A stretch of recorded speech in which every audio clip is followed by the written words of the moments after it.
Oily और मसालेदार खानों के इस दौर में कहीं ना कहीं लोगों को गैस और एसिडिटी की प्रॉब्लम हो रही है।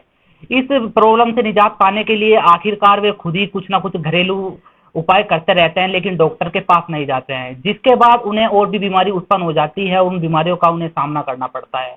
हालांकि उन्हें डॉक्टर के पास जाना चाहिए और अपनी समस्या बतानी चाहिए, उसका समाधान पाना चाहिए।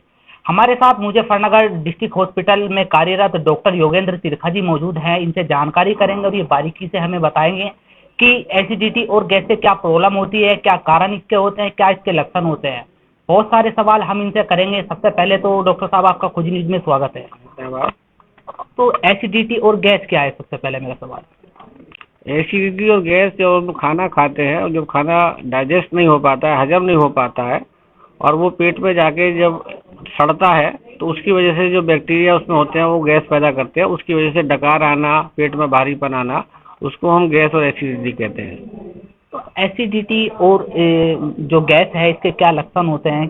कैसे पता करें कि हमें ये चीजें एसिडिटी है या गैस है? पेट में ऊपर की तरफ बीच वाले हिस्से में, जिसे हम एपिगेस्ट्रियम बोलते हैं, वहाँ पर मरीज अक्सर जलन बताते हैं, पेट में मीठा मीठा दर्द बताते हैं, उबकाई आने की शिकायत लेकर आते हैं और कभी कभी उल्टी भी हो जाती है और खाने की नलकी में बीच में छाती में जलन लगातार बताते रहते हैं, जो खाना खाने के बाद और बढ़ जाती है।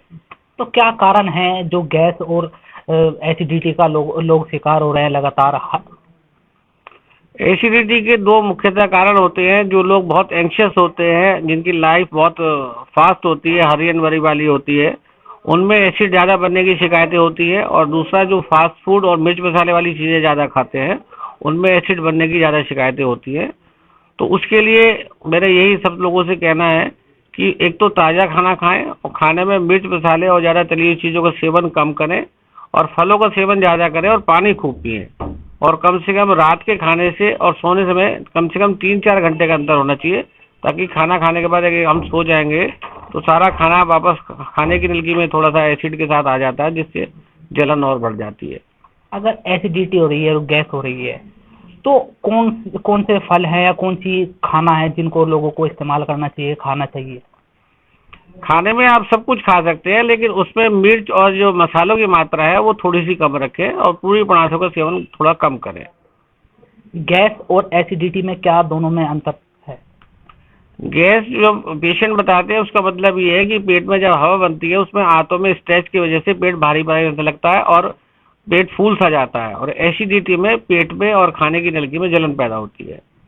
अगर एसिडिटी और गैस के कोई व्यक्ति शिकार है, हालांकि घरेलू उपाय वे करते रहते हैं, डॉक्टर को नहीं दिखाते, वो समस्या बढ़ जाती है, तो कौन कौन सी वे बीमारियां हैं जो उनसे बढ़ने वाली रहती है और लोगों को सावधान रहने की आवश्यकता है? लगातार एसिड बनने से पेट में खाने की जो हमारा पेट होता है और खाने की जो नलकी होती है उनकी उसमें जख्म हो जाते हैं, जिसको हम अल्सर बोलते हैं। अल्सर की वजह से फिर जब हम खाना खाते हैं या पानी वानी पीते हैं, कोई चीज़ खाते हैं, तो उसमें जब वो लगता है जाके तो दर्द पैदा हो जाता है। तो एक तो सबसे बड़ी समस्या ये एसिडिटी की वजह से अल्सर बनना होता है। दूसरी चीज़ ये है कि जब अल्सर बन जाता है तो मरीज खाने से डरता है, तो फिर धीरे धीरे कमज़ोर भी हो जाता है जब उसकी डाइट कम होने लगती है। तो ऑयल जो आजकल देखा जा रहा है, लोग ऑयली चीज़ों का यूज कर रहे हैं, ऑयली चीज़ खा रहे हैं, पसंद कर रहे हैं और रात को भी ऐसे ही सो जाते हैं, तो कितना घातक ऑयली चीज़ें लोगों के लिए साबित हो रही हैं? पहले ज़माने में लोग फिजिकल एक्टिविटी बहुत करते थे, तो जो किसान वगैरह थे सब कुछ खाते थे और सब डाइजेस्ट हुआ जाया करता था। अब चूंकि फिजिकल एक्टिविटी बहुत कम हो गई है लोगों की, इतनी एक्सरसाइज, इतना चलना फिरना नहीं हो पाता आजकल की फास्ट जिंदगी में, तो उस वजह से जो भी हम ऑयली चीज़ खाते हैं वो काफ़ी देर तक पेट में ऐसी एजिटीज बना रहता है। तो इसलिए खाने में केवल उतना ही ऑयल या घी इस्तेमाल करें जितना सब्जी बनाने के लिए चाहिए, ऊपर से ऐड ऑन ना करें। आपने एक्सरसाइज की बात की, आपने कहा कि रात को सोने से पहले 4 घंटे पहले खाना खा लेना चाहिए। तो अगर व्यक्ति 4 घंटे पहले खाना खा लेता है, तो उसको एक्सरसाइज की क्या, कितना उसको चलना चाहिए जिससे कि वो डाइजेस्ट हो जाए खाना? वो अगर एक्सरसाइज भी नहीं करता है तो 3-4 घंटे में खाना अपने आप ही बड़े उसमें चला जाता है, पेट से नीचे उतर जाता है। इसलिए 3 से 4 घंटे हम लोग कहते हैं कि जब पेट से खाना नीचे चला जाएगा तो सोने में फिर कोई दिक्कत नहीं होगी, खाना वापस नहीं आएगा। लेकिन खाना खाने के बाद अगर नॉर्मली भी वो टहल देता है तो उससे थोड़ा डाइजेशन अच्छा हो जाता है। तो इसका इलाज कितना लंबा होता है और कैसे होता है, किन किन चीज़ों का यूज करना चाहिए? इलाज में तो एसिडिटी के लिए हम लोगों के पास दवाइयाँ आती है जो हम लोग दे देते हैं, लेकिन लगातार वो भी नहीं खानी चाहिए। नेचुरल चीज़ से ही अपना एसिड कम करने की कोशिश कीजिए।